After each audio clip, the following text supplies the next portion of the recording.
Welcome to Good Books Lately. I'm Brandon. And I'm Taylor. And today we're doing a big book haul. We just bought a bunch of books recently. Well, but not all just recent. Well, a lot of you. Yeah, I did. I kind of splurged a little bit on our trip to Santa Fe, Flagstaff. Yes.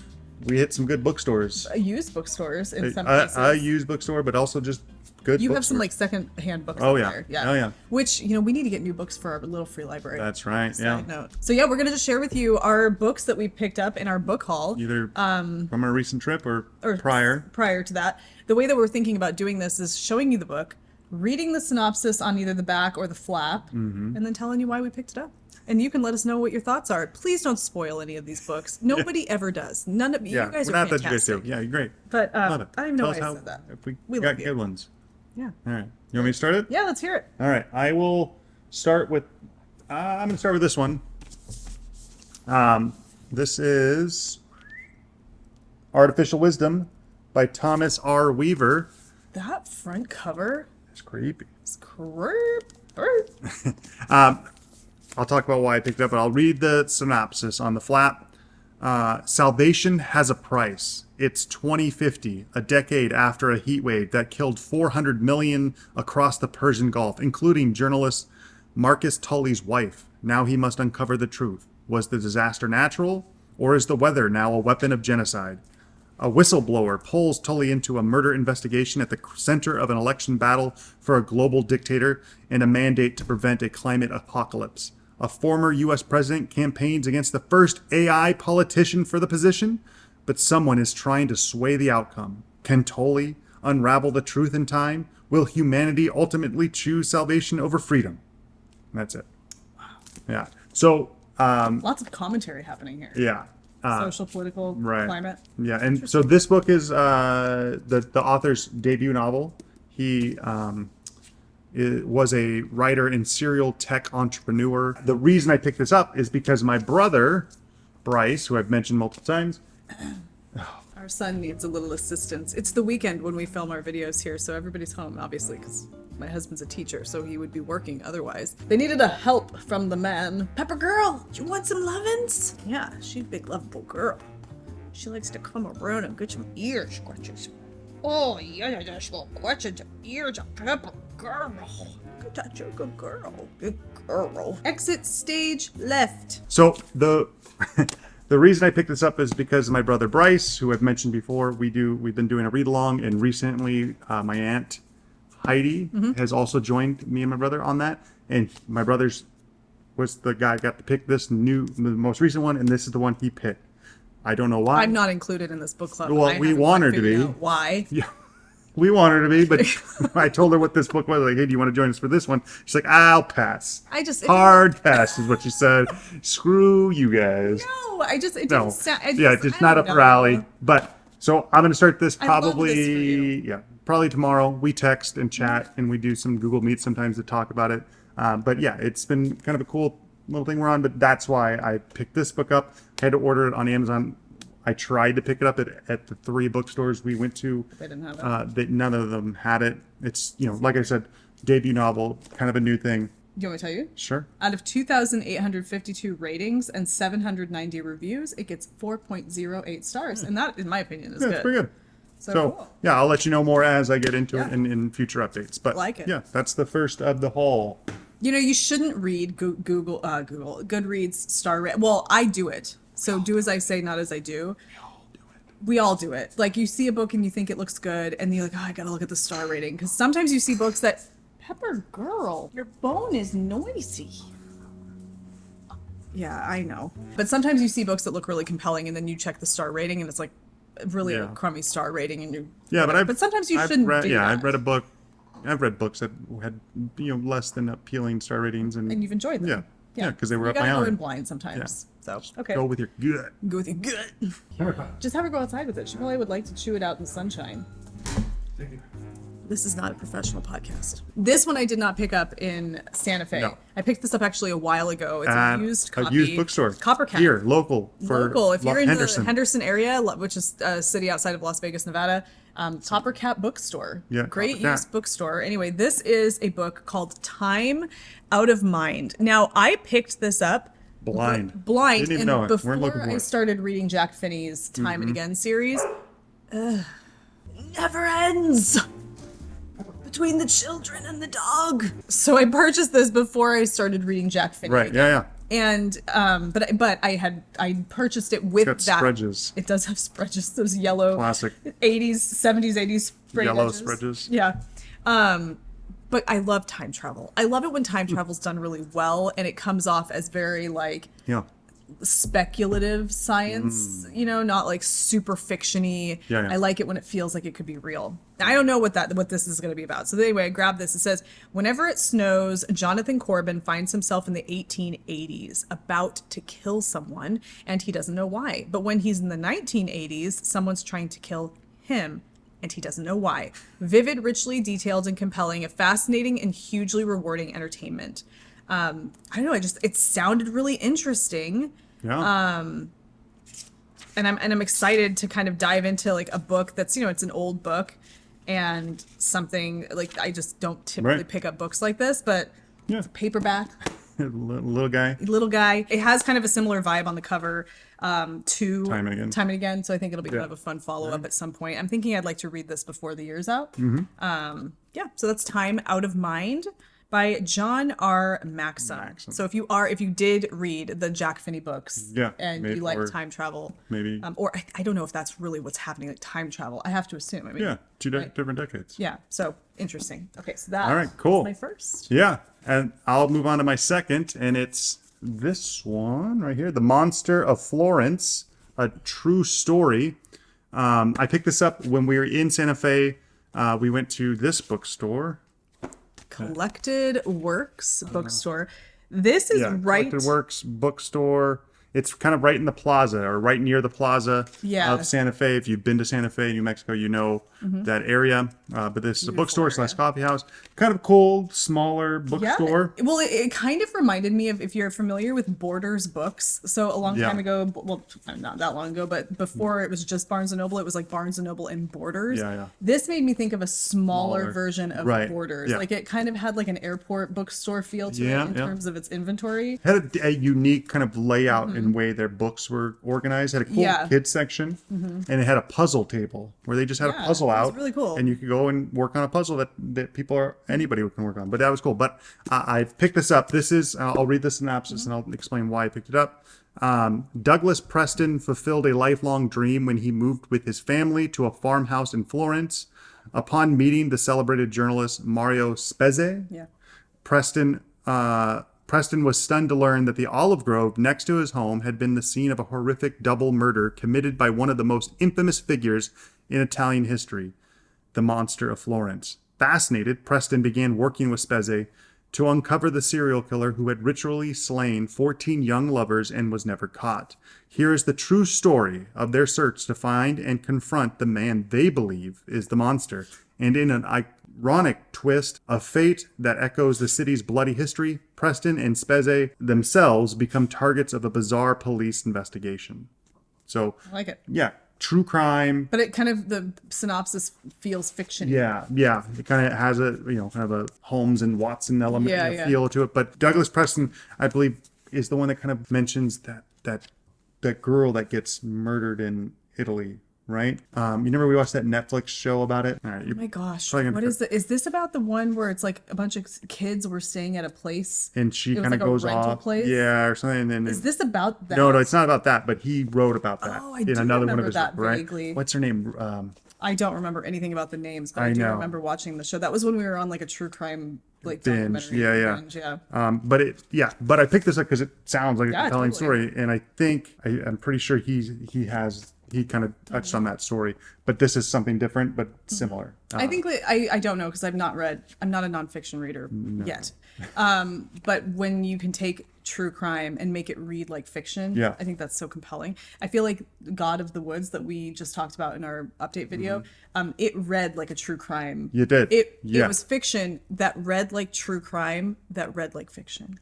Yeah, and this sounds like it's going to be true crime that going to read like fiction, but is nonfiction. I like it. So very good. That was the one pickup I got at the Collected Works bookstore in Coffee House. Loved that bookstore, but you know what? It was warm. It was hot. really warm in there. Kind of the end of our or we're going to go. It had been back like a big day. Yeah. Yeah. But, So we were, but it's definitely worth a visit if you're ever in that area. Okay. This next one I did not get at, I feel like I have more than you. it's fine. I got 4 more. I'm going to do these 2 at the same time. Okay. Is that okay? Totally. I'm going to just work Nail through. it. Okay. I'm going to probably do 2 and 2 again. So. Okay, cool. I got these 2 at Barnes & Noble, I don't know, about like a month ago. This first one is called Glorious Exploits. It's not even focusing on the book, and the book has these giant eyeballs.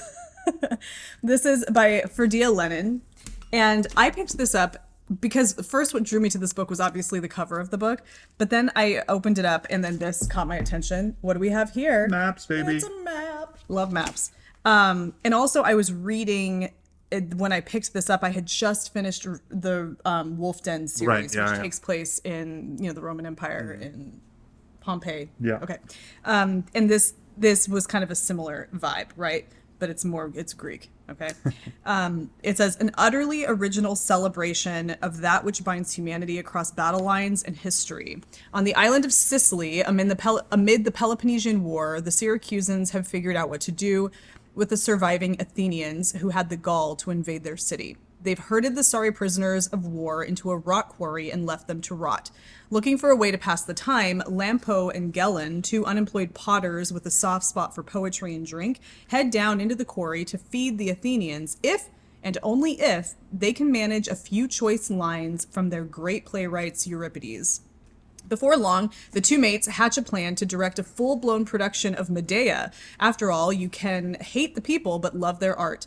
But as opening night approaches, what started as a lark quickly sets in motion a series of extraordinary events, and our wayward heroes begin to realize that staging a play can be as dangerous as fighting a war, with all sorts of risks to life, limb, and friendship. Told in a contemporary Irish voice, and as riotously funny as it is deeply moving, Glorious Exploits is an unforgettable ode to the power of art in a time of war, art in a time of war, brotherhood in a time of enmity, and human will throughout the ages. It just sounded really cool. Yeah. The man who wrote it, his name is Ferdia Lennon. He was born in Dublin to an Irish mother and a Libyan father. He comes from kind of like mixed cultural background.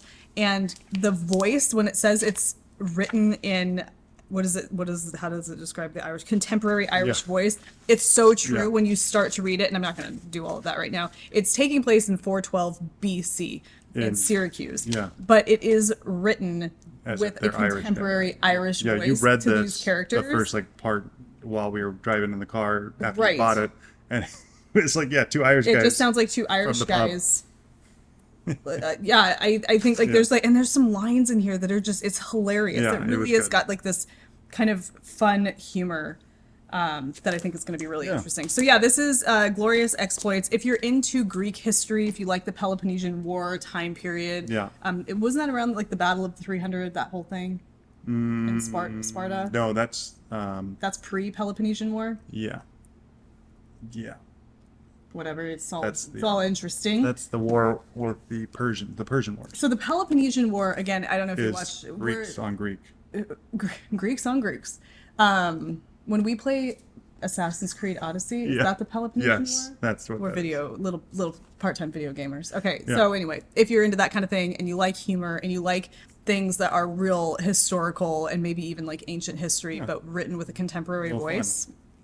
This might be for you. Okay, quickly, I grabbed Medusa. Now, do you remember that time that Brandon talked about the book club that he's having with his brother and his aunt that I'm not a part of? Well, they decided they were going to read last book we did, Stone-Blind. Yeah. By, what's her name, Natalie Hayes? I don't have it anymore. I heard mixed things about this book, okay? And after my experience with Clytemnestra, if you've watched, I don't know what video, I'll link to it, but I didn't enjoy what I read there. I've heard that Stone-Blind wasn't great. Okay, I'm sure that it is good. It's good. Okay, so it's not great. I didn't read it. I won't be able to tell you. I don't think I talked about it on this show. So they were thinking about reading something like Stone-Blind. We did read it. Well, you did, but at that time you hadn't. And I was looking around Barnes & Noble, and I was like, well, I'm not going to be included. I'll read my own Medusa book. It's being very tongue-in-cheek. I'm joking. But I did see this, and I hadn't heard of this author before, and I read the synopsis, and I thought that this sounded like an interesting take. Yeah, I might have to read this and see how she did. I would be interested to know. It says the only the only mortal daughter of two sea gods and a priestess of Athena, Medusa was a woman who thought she had found her place in the world. But when Medusa suffers a horrific violation at the hands of Poseidon, Athena is outraged over the desecration of her name and sends a message by transforming Medusa into the snake-haired monster of legend. With one look, any who meet her gaze are turned to stone. Word of her monstrosity travels fast, igniting a king's fear so greatly that he commands the boy hero Perseus to bring him her head. With a power that will spare no one, Medusa begins to wonder if this is a blessing or a curse. Medusa only knows that she must leave the city she has come to call home before she harms another soul. Searching for a haven free from mortals, anger buoying her every step, Medusa journeys across ancient Greece. Her eyes are hidden beneath a blindfold, with nothing but the snakes for company. Through her travels, Medusa discovers solace and understanding in the mythical figures she stumbles upon: a debaucherous wine god, an alluring nymph, and a three-headed dog. But one cannot escape fate forever. As Perseus closes in, Medusa faces a choice: become the monster everyone expects her to be, or cling to the last piece of her humanity. And I just feel like it sounded like everybody, well, I mean, you know the story of Medusa and Perseus and all of that. And this sounded different to me. It had a very like Canterbury Tales kind of vibe. I mean, you know, like some kind of a pilgrimage journey to find yourself kind of a thing that I thought sounded interesting. Just from the synopsis, I can tell it's somewhat different in the retelling. I think I think that's kind of the thing. It says you've never heard Medusa tell her own story. I think it's told from the Medusa point of view, like Stoneblind is kind of. Right. But this is like a more traditional telling of it from her viewpoint rather than Perseus's, whereas Stoneblind is a little less traditional, or maybe more. I don't know. It's just. Is it more like modern? No. Okay. Yeah. It says, like a quote, this face is known as a monster amongst mortals, and it would strike fear into the hearts of all who gaze upon it. But that Medusa is a false one. Yeah. So, okay. My time is up. I have shared 2 books. Now it's time for you. I'll do 2, because I got both of these books at the same bookstore. This was in Santa Fe as well. Yeah. At Garcia Street Books. Is that the one that had like the coffee house? It had like a newsstand. Newsstand. Not huge selection, but really, good and curated. It was like an airport bookstore vibe in terms of its, like its inventory was limited. Yeah, I got 2 books that I kind of been thinking about picking up. This one is Kafka on the Shore by Haruki Murakami. I've heard good things about it. I kind of flipped through the first couple pages, read it. Kafka on the Shore displays one of the world's great storytellers at the peak of his powers. Here we meet a teenage boy, Kafka Tamura, who is on the run, and Nakata, an aging simpleton who is drawn to Kafka for reasons that he cannot fathom. As their paths converge, acclaimed author Haruki Murakami enfolds readers in a world where cats talk, fish fall from the sky, and spirits slip out of their bodies to make love or commit murder in what is a truly remarkable journey. That sounds interesting. Yeah, I thought it sounded kind of cool, mystical, and I've heard good things about it. Yeah, I think your brother has mentioned he enjoys. I think he likes that author. Yeah, this author, and so I thought might as well pick it up. Cool. And so that's why I got that one. While I was there, I was also picked up, and I don't know if you're going to be able to read it. What is this? I didn't see this. This is Invisible Cities by Italo Calvino. Italo Calvino. I've heard that name before. Yeah, he's Italo. Yeah, he's an author, an Italian author. 1920s to 1985 is when he was alive. But I remember I've been kind of picking up this book at different bookstores and kind of looking at it and reading it. What drew you to it? How did you even know about it? Well, I just saw, it's kind of a unique cover or whatever, so it drew my eye. But then I read the back synopsis and it kind of was interesting. So I'll. Oh yeah, sorry. Yeah. In a garden sit the aged Kublai Khan and the young Marco Polo, Mongol emperor and Venetian traveler. Kublai Khan has sensed the end of his empire coming soon. Marco Polo diverts his host with stories of the cities he has seen in his travels around the empire. Cities in memory, cities in desire, cities in design, cities in the dead, cities and the sky, trading cities, hidden cities. As Marco Polo unspools his tales, the emperor detects these fantastic places are more than they appear. And so I was like, oh, this is kind of cool. I'm into the Mongols and, history, whatever. But then you read it and it's broken up like that says, cities in memory and cities in desire. And it's, it's a different way of telling a story. It's different, it's broken up into these, different text styles and things. And it even says here, Invisible Cities change the way we read and what is possible in the balance between poetry and prose. It kind of makes me think of a travel book. Like, Yeah. so Marco Polo is sharing with him stories of places he's been, and he's breaking it up into sections of different like types of Yeah. cities, and like that's Yeah. cool. And so I'd like, In cities. yeah, every time I see it at a different bookstore, I always kind of flip through it, read a couple of the pages, and I'm like engrossed in it. Yeah. Then I always like, you know what, I'm not ready for it yet. And I was at this bookstore, and I was like, you know what, why not? And so I bought it, and now I have it. I feel like with as many of those McNally editions, you're ready for something like this. Yeah, And then right? didn't you get an Albert Camus? No, you thought I did. I thought you did. Never mind. I thought you got it. Yeah. No, that's something. I don't know. Who knows? Yeah. But yeah, so these were two from Garcia Street Books in Santa Fe. Bookshop. Yeah, great. Yeah. All right, my turn. You got it.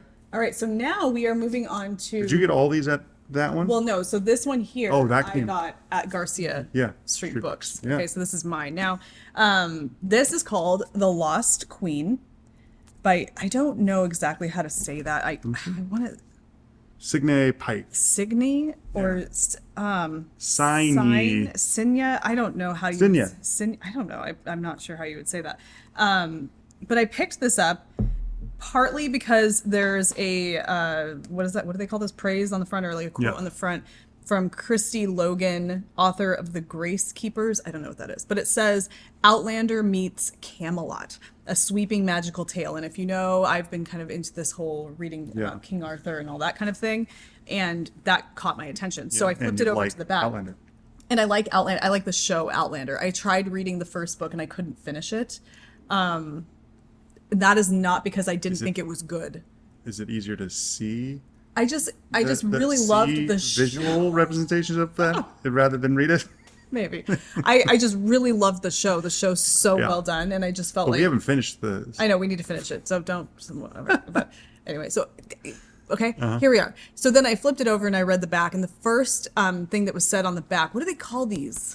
What? Praise? Yeah. I mean I know what they I call don't these know. things. Whatever. It says The Mists of Avalon for a New Generation, Gripping by Linnea Hartsaker, author of The Half-Drowned King. And I thought, hey, that's interesting because I was agree. reading Mists of Avalon and it paused it. one thing led to another and I put that book on pause, and this says it's like for a new generation. I read some of the reviews on Goodreads and people were saying like, this is fantastic. Yeah. What a fantastic story. If you're a fan of Mists of Avalon, you're going to absolutely love this. So I thought that was kind of cool. So it says, introducing Langrith, a forgotten queen of 6th century Scotland and sister of the man who inspired the legend of Merlin. In a land of mountains and mist, tradition and superstition, Langrith and her twin brother Lailoken are raised in the old way of their ancestors. But the rise of a new religion heralds an era of disruption, bloodshed, and riot. So this is referencing paganism. This is like the pagan Right. beliefs, and then the new religion is Christianity. Yeah, Okay, yeah, so yeah. and that's very much a conversation that's being had in Mists Mists of of Avalon. Yeah. When conflict brings the hero Emrys Pendragon to her family's door, Langrith finds love with one of his warriors. Her deep connection to Maelgwyn is forged by enchantment, but she is promised in marriage to the son of a Christian king. Together with her brother, a warrior, and a druid known to history as Mirden, Langrith must fight for the preservation of the old way and the survival of her kingdom, or risk the loss of both forever. Intensely absorbing from the first page to the last, The Lost Queen will take you to a distant time, rescuing a passionate and brave woman from obscurity and reclaiming her place in one of the most enduring legends of all time. The first book in the Lost Queen trilogy. Oh, all right. So it just sounded really intriguing. It sounds like Yeah, something I could right up totally your get alley. into. It's a big boy. Yeah. How many pages is this? Oh, it doesn't even have, no page numbers in this? That's a prologue to something else. Wait. Oh, there's already a book too. Oh, what? There's no page numbers on wait. Yeah, there's That was 500 and something. 500 something pages, okay? I'm excited about this. Yeah. Don't know when I will dive into this, but I would like to consider it soon. I've got Lancelot that I want to read too. I talked about that in a previous video. It just looks really interesting. So Cool. I got this one. Nice. At Garcia Street Books. Yeah, cool. All right. So now I'll move in and I'll do You two do more. two more, yeah. I'll do two more because I got both at the same time. And this was on our way back from Santa Fe. So we drove to Santa Fe, and on the way back, both times on the way there, we stopped and stayed in Flagstaff. And then on the way back, we stayed in Flagstaff at... Yeah, the High Country Motor Lodge. If you guys are ever driving through Flagstaff, sorry. Yeah, but this the coffee mug we got there a previous. High Country Motor Lodge. Yeah, so cool. Great and place to stay. Right down the street, basically, from that hotel is this amazing bookstore / Media. entertainment exchange. It's called Bookman's Entertainment Exchange. I think there's multiple in Arizona. Yeah. But the Flagstaff Bookman's one. Entertainment Exchange. So there's records, New, there's used. video games, there's puzzles. Instruments.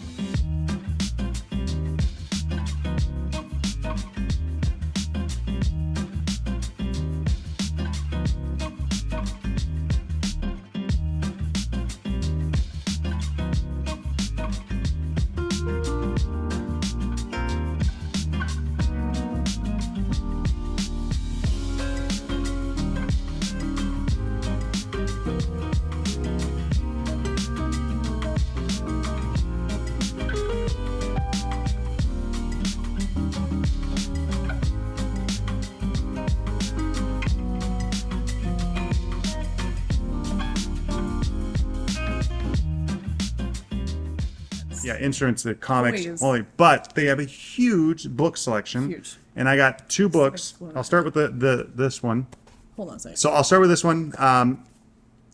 You may have heard of this one. Yeah, 2001: A Space Odyssey by Arthur C. Clarke. I got this one because while we were in Santa Fe with visiting her brother, my brother-in-law, My family. yeah, your family. We were talking about books. He knows that I enjoy sci-fi, and I told him I just got into kind of some of them were the classic, and he asked me if I've ever read this. The book is obviously better than the movie, or does a better job of telling the story than the movie did, even though the movie is often considered a classic sci-fi movie. So when we were there, I saw it on the shelf. I was like, hey, this was in the sci-fi section, but it's a used copy. It's got its spreads, those classic like Yellow. yellow spreads. $4, $4.50, I think, what I got it for.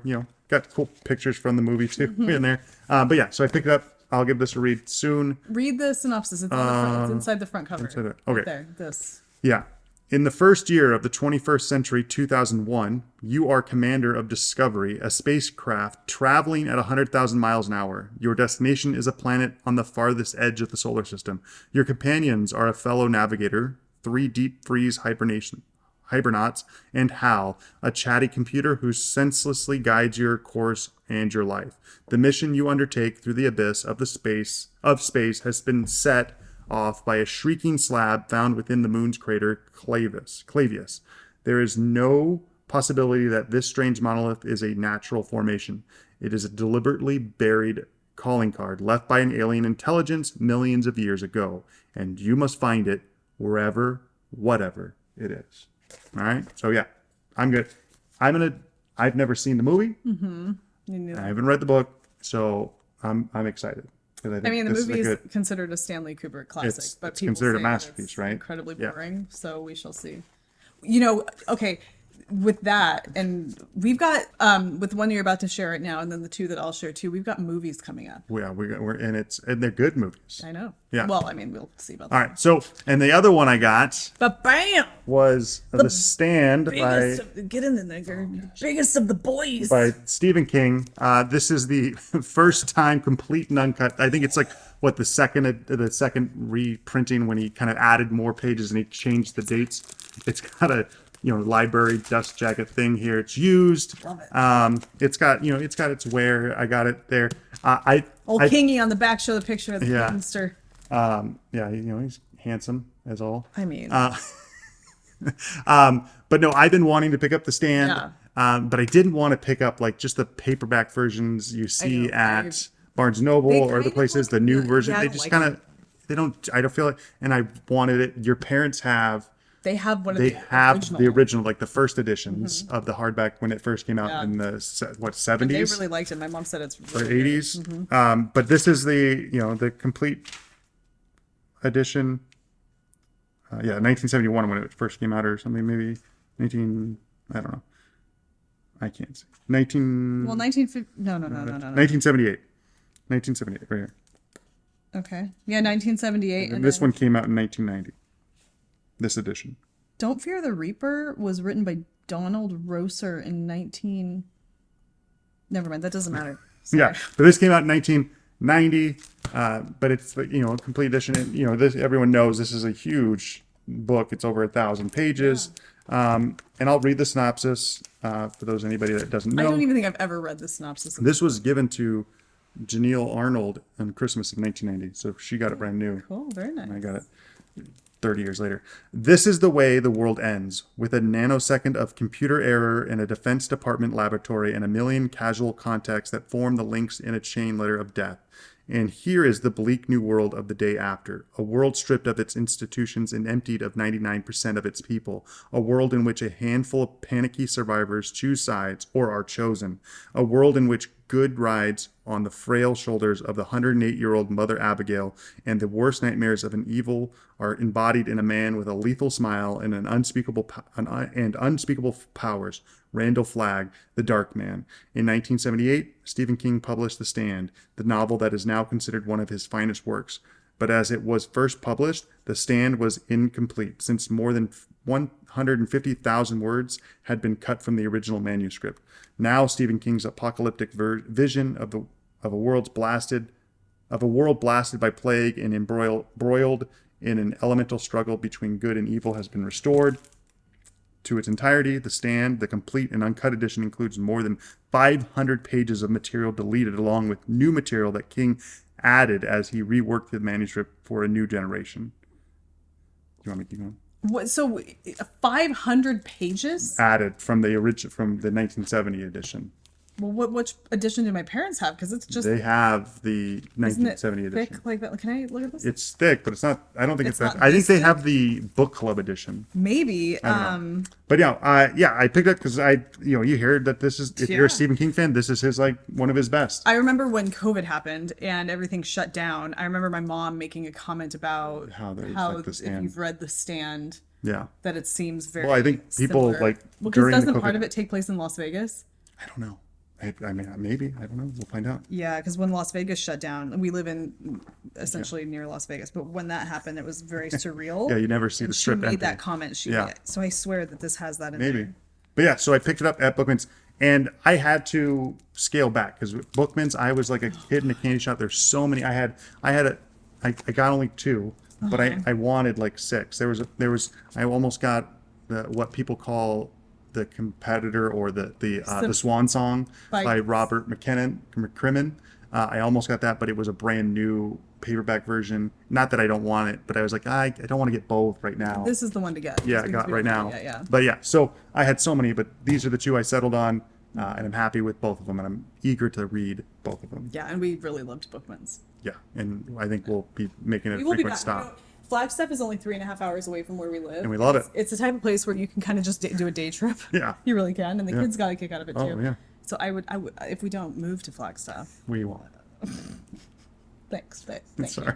Okay, while we were there, I picked up 2 books that we've been, one of them I hadn't really thought too much about because I'm not a Stephen King reader yet. But the other one we have talked about wanting to get. And I read a review for one of them that mentioned the other. Okay, why don't we just get to it? So my 2 books are Salem's Lot and Interview with a Vampire. Salem's Lot is by Stephen King. Interview with a Vampire is by Anne Rice. Now, my experience with Interview with a Vampire concerns Tom Cruise and Brad Pitt. How do you do this? I like to do it. I enjoy it. The movie. Kirsten Dunst, and a fantastic 90s movie. I absolutely love this movie. I've never seen it. I saw this movie when I was probably too young to see this movie. I shouldn't have seen it when I saw it. Yeah. But I'm fine, okay? I'm a well-adjusted adult. He's never seen it. Never seen it. So I picked this up. Yeah. I picked this one up because I realized that they're coming out with a new mini... No. It's a movie on Showtime or... HBO. Is it HBO? I think it's a miniseries. It's a new Salem's Lot miniseries or a movie that's on coming out. Max. One of these channels, yeah. And I saw that and I thought, okay, that looks really spooky and interesting, like something I would get a kick out of watching around Halloween time. I wanted to know a little bit more about the book. Yeah. And so I picked this up and I read the back of it, which I'll share in just a minute. But I was reading some reviews and somebody said Salem's Lot made them fear vampires, where Interview with a Vampire made them love vampires. And I don't know if that means like love vampires because vampires are cuddly and cozy and lovely, because I really don't think that's what's communicated here, but more or less you're compelled to read. It's more romanticized here. You want to read more about these vampires. You kind of want to be on their side a little bit. Yeah. Whereas this sounds like that it's horrible. They're monstrous. Right. Can I pause you for a second? Yeah. Because I was just looking here, and in the back of this version of Salem Lot, it talks about the Bachman books, which that's the other pen name Stephen King has written before, and it talks about the 4 Rage. Yeah, 4 books that he's written. You can order them, right? But if you know anything about the Bachman books, Rage is one that Stephen King had. He said he didn't want published anymore, and so it stopped. So it's very rare to get the Bachman books at Bookman's Entertainment Exchange. If you're in Flagstaff, they have not 1 but 2 copies of the Bachman books, full, complete hardcovers, Including Rage? including with Rage included. 1 they have in their rare kind With of Rage what? with Rage included. Oh, okay. 1 they have in their rare book section. It's over a couple $100 because it's so rare. They have 1 in their used section on the shelf next to where I found the stand. That's in rough shape. The cover's torn up, but it's worth $60 and whatever. But so if you're looking for a copy of it, Bookman's in Flagstaff. Bookman's like sidebar, I guess, but they have they have stands around that talk about like banned books. And then there was one table that was saying these books were just banned in Utah, and it gives a list of all the books that have just recently been banned. The Court of Thorns and Roses were like all on there. And so then and in front of that list was a table with all of those books on it. So they're very much a read banned books kind of store. Yeah. So that's kind of interesting. Yeah, kind of cool. Okay, so I grabbed both of these because I thought it would be fun to, around spooky season, which is like right now, we got to get busy, if we read these. Yeah, and switched. And then swapped and then watched the movies, because Interview with And I think Vampire you is should fantastic. start with the Stephen King, and I should I start kind of here. think so too, because I've never read Stephen King before. Well, you listen to it. Yeah. But yeah, do you like how I did the visual switching of the hands? Because you don't have any experience with Interview with No, but Vampire. I've been wanting to, because I was thinking about what books I want to read for spooky season. Well, I think this is what we'll probably be doing. Yeah. And you know what? We probably need to just make it like the next books that we read, or like our together, or not our together books, but like we should. At night Right. books together, Ooh. where we're both reading them while spooky music is on. Spooky Or- music. Sassy vampire ambiance is on. Sassy vampire ambiance. We need to find that. Just go to like AI and say, give us sassy vampire ambiance. Yeah. What happens in Chat GPT? No, we're not. No. So that's our book haul. Yeah, that's our book got haul. that. We got what? 1, 2, 4, 6, 8, 10, 11 We appreciate. books. Yeah. Hopefully you guys enjoyed this. Yeah. If you've read any of these books, let us know know. your thoughts. Don't spoil anything, but you never do. Yeah. We enjoy doing this, and we're really excited to Yeah. dive If into you've some been to books. any of the bookstores, Yes. let us know. Did we? We probably did. I think there's more. There was like a couple other bookstores in Flagstaff that were supposed to be really Yeah, I think we missed. Your brother wanted to take us to a bookstore that he said was like, he's like, you don't know it's a bookstore until you Are go in in it. and you see that there's just books precariously Like, you stacked feel on like top you of each could other go in and just get lost and there be crumbled books. in it. Yeah. But yeah, if you liked it, thumbs Give it a up. thumbs up, subscribe subscribe it, and give let us- us know what you're reading too, and if you've picked up any good books lately. And yeah, we'll catch you in the next one. Yeah. Bye. I'm Brandon. And I'm Taylor. And what is this? We both did it. Do do do do do. Do, do, All right. do, do, do, Start do, again? do, do. I think she wants something. Pepper, what do you need? Hot dogs? Dog dogs? Hot dogs and cheeseburgers.